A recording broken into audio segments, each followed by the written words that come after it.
Hey guys, welcome back to today's episode of Jafo Plays. Still hanging out with Melina. We're still playing the Warhammer quest, the Silver Tower. We are working through our quest of Chamon, the yellow/orange colored tile piece. We're looking to get the next portion of our amulet, or talisman, or whatever the shit this item is. When we last left, we left in the middle of an actual turn. We left with the villains having to go, and we came up with what we're going to end up doing is the pink horror that was stunned is no longer stunned because there's no pink horror there. We killed it. It ripped into two blue horrors, which I then immediately ripped one of those into two brimstone horrors. So I went in there and I got some work done. I'm going to suffer for that though, because now there are two monsters that can attack me that are not stunned, but I'm not super worried about it. When we left, we had a 5 was rolled for them. That again causes them to use their flickering blade. So we'll just start from there. Let's have the blue horror go. They roll 2 dice. You're still the rune marked player. Roll 2 dice. There's a 5 there.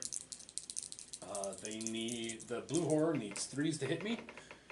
1 does go through. I need a 4+ to save. No, I need a 5+ to save, don't I? I do not save that, so I'm going to take a wound. What did you have? Oh yeah, your save is +4. Oh, and I suffer a wound. My sorcerer's shield does go off. On a 4+, the wound is deflected and has no effect. The other little guy can go now. He rolls 2 dice, needing 4s to hit me. He also hits me for 1, but this time I roll a 5 and my actual armor deflects that. So I am not wounded at all. So we go to the top of a new round. I get the player marker. We do this.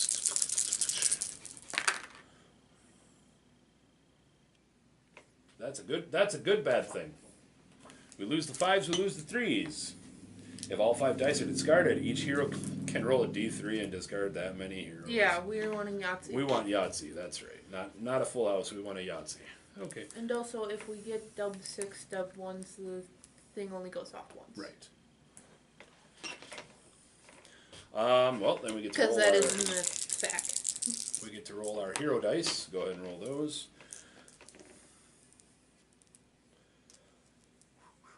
Two 2s, a 3, and a 5. I'm gonna go murdering things. Yep, he gets hit for 2. Ching! Wonk. Wonk. I can either have Life Bane or Jaws of Death. Give the hero die to another player that has not yet taken a turn while they have their die. Their weapons hit values are +1 against adversaries adjacent to your hero. Well, that's pretty cool. Is that for everything? Or is Coordinate. 4+. Give the hero dice to another player that has not yet taken their turn. While they have the dice, their weapons hit values are 1+ against adversaries adjacent to your hero. Take the dice back after their turn. I think, correct us if we're wrong, I think what that means is I spend a 4+, I give that die to you, and you hit on your to hit values go up by 1. So you need which one is that? Called Jaws of Death. Not. Huh? Not one of the ones. Well, I'm thinking the way this should read. This is very poorly worded. This says their weapons hit values are 1+ against 1+. Yeah. Okay, never mind. I think they are 1+. With the aid of your comments, you're going to be trapping them in Deadly Ring of Blades. Maybe? I don't know. This says it's a 1+, and if you look at the way it's written on the hit value, it says it's a 3+. So I think you would hit on a 1+. Damn. And what is the other one? The other one is Life Bane. It's a 6+ to use. Pick an adjacent adversary and roll a die. If the result is higher than the adversary's vigor, they are slain. I don't need Life Bane because Life Bane is... I mean, it's going to be good once we start getting into, like, the Xanagors and some of the bigger stuff. Except it's not really, because I can't slay those because they're like 5 and like 20 health. Mm-hmm. And if I have a 6+, I already do a 3+ to hit and does 3 damage, which kills all the acolytes except for the shielders. It kills everything but the pink horrors. It kills the grots. So I'm thinking like Jaws of Death sounds cool. I got a 4+ ability that I can spend to. It's like that one sounds like it would be more for like me if I was better at close combat. Well, I think what it's supposed to be is I should have that with another melee guy. Yeah. It says their weapons hit values are 1+ again. Actually, that's something I would run. That's actually something I run in, and I stick it on him or on him, where it's like, hey, look, you need all the help you can get to just start. Anyway, go to town murdering things, hitting dead.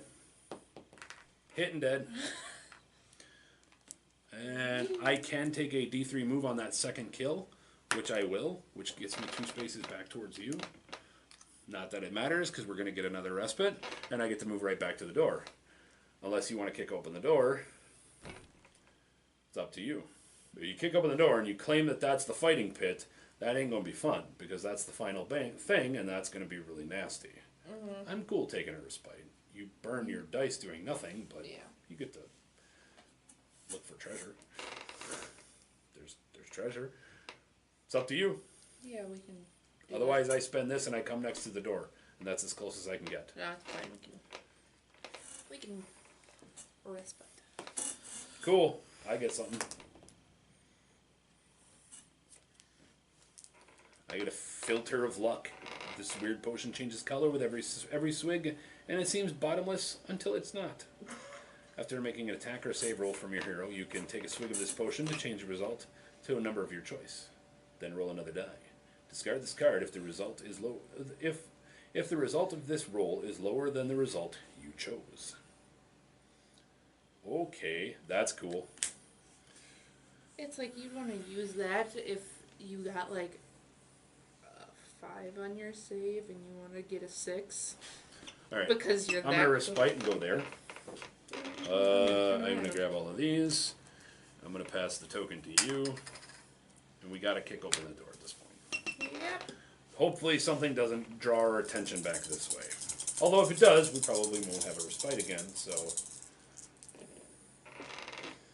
Double 2s, double 4s, and a 6. So we keep the 6. Okay, double 2s. I get Pug. Pug comes out because I have 2 or more treasures. He gets set up there. Man. As long as you're in the same chamber as him, you cannot use your treasures. So as long as I leave the chamber, we're good. Well, what was the other ones? 4s? Mm-hmm. Adversaries on the board with 3 or more vigor? I didn't think so. So, what do you got for us? Roll those. 1, 2, 4, 5. 2, 5, 5, 6. So, I'm gonna use 2. Crack open the fighting pit. Okay. Hey, look, we found the final room. I apologize that this mission has been a very short episode, set of episodes, I guess. Read passage 83. I can do that. I will stop apologizing. I will shut up and read. I will do my job of reading. Up ahead, the champions heard shouting voices, whooshing flame, and a clank and clatter as of some great machine at work. Weapons drawn and hearts thumping, they advanced into the glaring light of a strange chamber.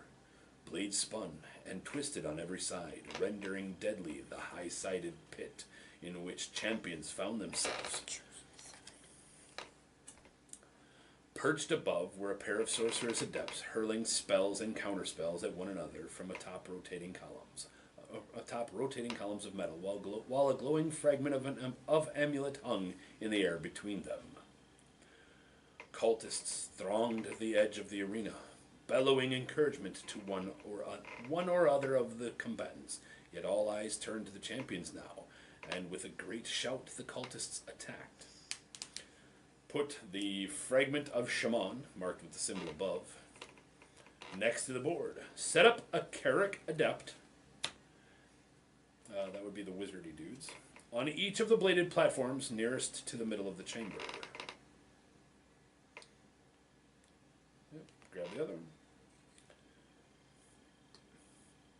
And a Carrick Acolyte on each set of stairs. And you should have the where stairs all are. So.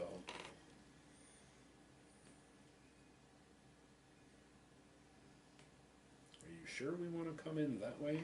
We have to. Urgh. Set the chamber up so that the heroes enter through the fighting pit. Okay. Which is this? Yep. Stairs, and over there's the stairs. Then. I'll fix it later. Then set up one Carrick Acolyte for each hero anywhere outside of the fighting pit. So now you got to take that guy, and then you can take anything else.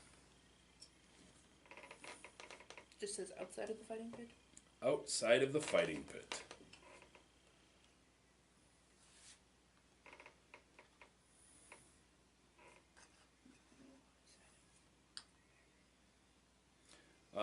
The adepts are bound to their pillars until their duel is complete, so they cannot move. If the last adversary on the board is slain, the rune-marked player takes the fragment of Chamon, reading ending trial at the start of this book.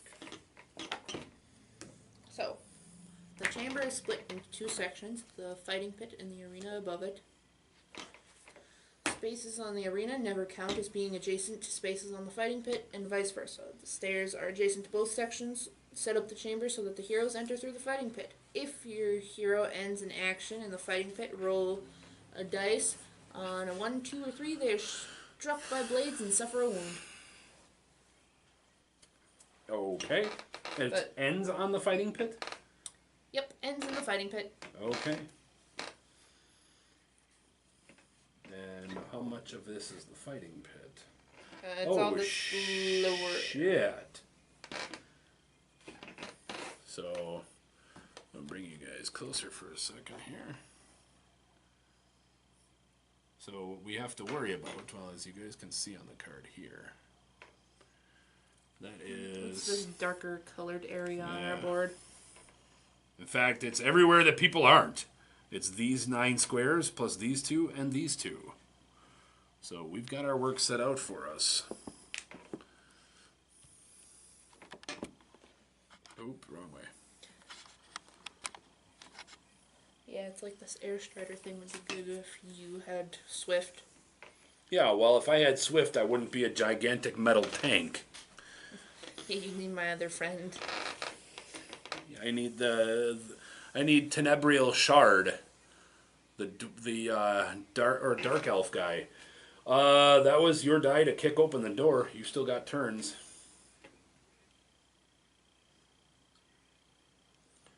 If you end an action there, well, what are you doing moving? What did you spend to move in? Oh, right. Never mind. You don't get to get put into the room for Yeah. free. Now, you could spend 1 to move in. You could spend a 5 to move in. Yeah. It's my only option. Yep. And then spend the 6 to bedazzle the room. Well, how far do you want to go?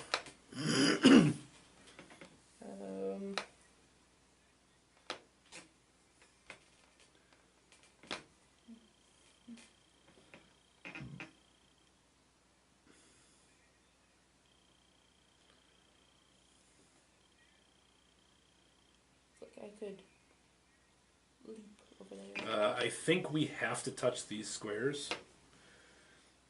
Spaces on the arena never count as being adjacent to the stairs are adjacent to both sections. Yeah. This, and this are not adjacent anymore. Oh. So we need to step on we need to kill these 2 dicks to get in there. So spend 1 to get in there. You end an action in the fighting pit. Roll a die. On a 1 to 3, you take a wound. You're good. Now time to make people go sleepy. Yep. All right. Start here. Sleep. Not sleep. Sleep. Sleep. Not sleep. Sleep. See, we're helping the Wizards. We're helping him win. What are you gonna do with the? We got a 2. You got a 5 and you got a 6 yet. You can use.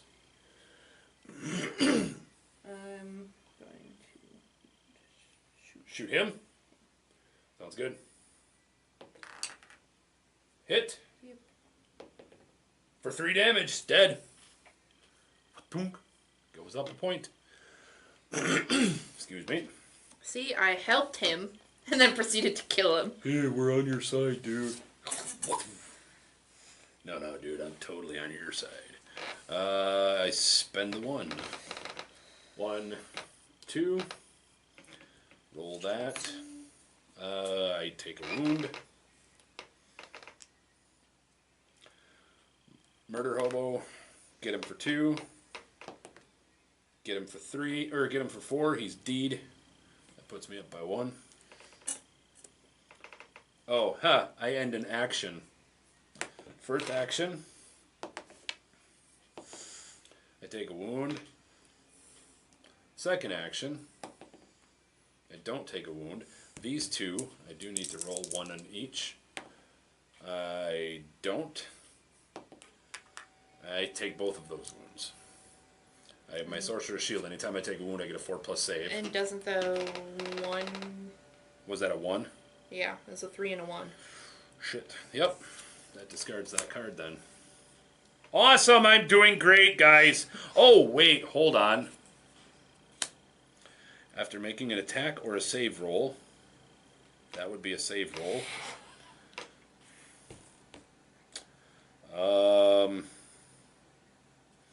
I'm going to move that to a 2, and then I'll roll my Filter of Luck. It's not... if the result is lower than the result I chose. Just so I don't lose my Sorcerer's Shield. I'm going to spend this to go 1, 2, 3. Oh, I killed a guy. Hold on. I might get a... I won't be there. I get a free move. I get a move of 1. I'm not on a fighting pit. I don't take that wound, damn it. Oh wait, I wouldn't have taken that. I would have taken that because that would have been the 3rd die that killed him. And I took 1, and I didn't take 1. So we'll play it like that. All right, so I use this last die to go 1, 2, 3, and then I guess I'll use that 6 Murder hobo. to not murder hobo. You're a little out of breath from... It hurts. Is there anybody not sleeping on this side? Yeah, that dude on the stairs, huh? Yep. You're the rune-marked player. Roll a d6. 1. Draw the blood. They move towards the nearest hero. Thunk, thunk. Yeah. Well, either one. If you want them to come to me, come to me. I don't care. No, it's fine.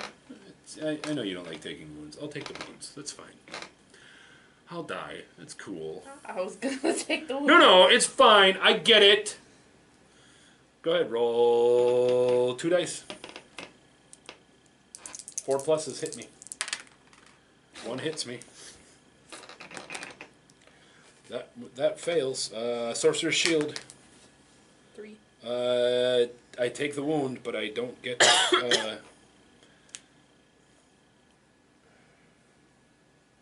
Screw that. That's a 4, so I don't lose that wound. And then I'm going to take my Filter of Luck. I need to roll a 4 or better. I got it, so my Filter of Luck works.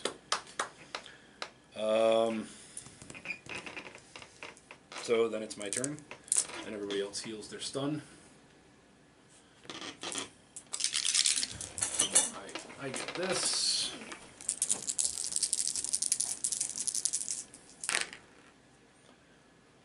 Threes and 2s.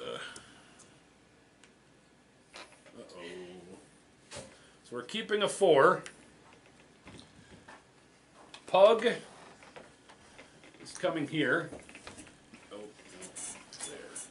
no. There. He's following you.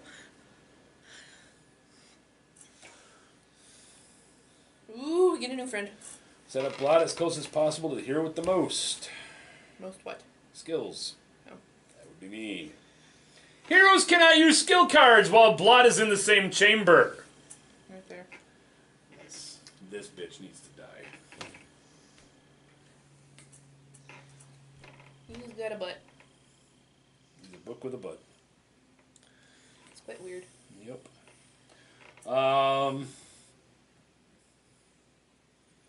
You actually kind of want to go catch blot, because if you can get his boon when you draw a skill card, you draw 4 instead of 2. And if he banes you, either one of us, you take a skill and turn it face down until the next respite. Okay. All right. I got 2 dice. Roll your hero dice.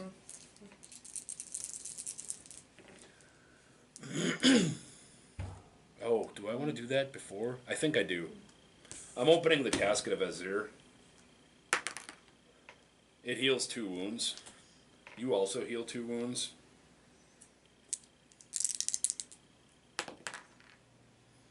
There.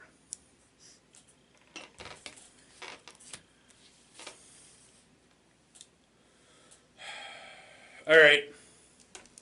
Everybody's favorite murder hobo needs to go.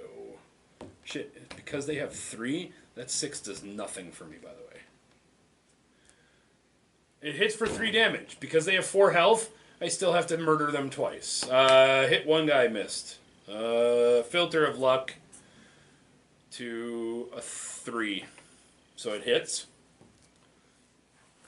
What the hell was that? Filter of luck, roll 3 or greater. I got it. I keep my filter of luck. The guy closest to me takes that. And then second one, he's dead.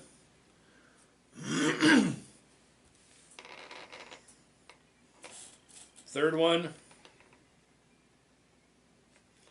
will put the D6 into him. Filter of luck to turn that to a 3. Filter of luck to keep it. I do.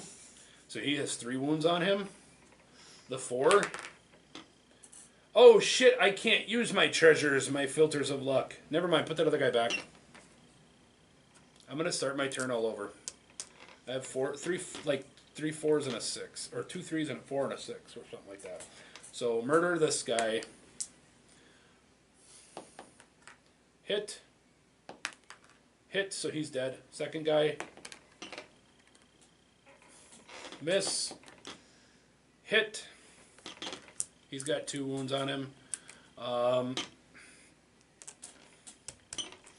taking this to kill him. Son of a fat person. Yep, I'm screwed. Go ahead. Your turn. You need to rush your butt up by me and start stepping on all of those guys. 4. 2, 1. To him? Him would be great. Him prevents me from using treasures. Okay, yeah. Beat it 2. On the table, please. A 4. You capture him. You put him on your card. When you go to grab another treasure, you grab 2 instead of 1.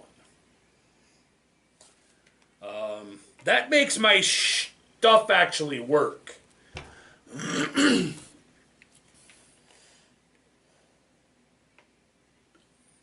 going to use my 3. Oh, end of the round. Last round, that would have left. Assault him. Okay. 6. 6, that's an XP, isn't it? Yep. For 8 1. point of damage. So, he moves to a 3. He's still alive. And I'm gonna do it again. No. Missed. Okay, that's them, huh? I'm the Rune Mark player. They have an action of 2. Oh, shit, draw the blood. We forgot to do the draw the blood thing. Whatever. I don't think, well, I know it would have affected, but whatever. Ejaculate moves towards the nearest hero. Well, that one's there. That one's coming to here.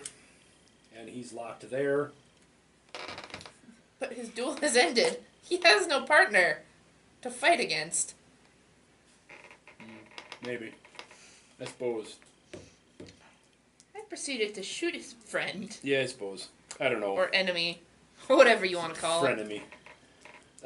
They will attack with whichever weapon they cause. Then we get to roll a die. We're getting a pink horror if they do enough wounds. So, this is the big guy, or this is the heavy guy enemy. This guy right here. So, I don't know what I'm doing! What's time left on our clock? That time? Okay. So we're going to stop there, right there. Right there. Right there is where we're going to stop. Right there. Thanks, guys, for coming in and checking out this video today. We really appreciate it. It does help us. Every view actually helps make it feel worthwhile for us. Mm-hmm. Due to the YouTube things, we get screwed. We're probably never actually going to get money for this. However, it's something we still hope would actually want to do. And we do enjoying this to hopefully entertain people. I hope you guys watch and enjoy that we're crazy, retarded people, special ed people that, don't know what they're doing. But we like playing board games. So thanks for coming in and watching us hang out. Hope you guys come in and check out our next video. Which, we'll continue this disastrous mess that is this game. We'll see you on the next video. Thanks.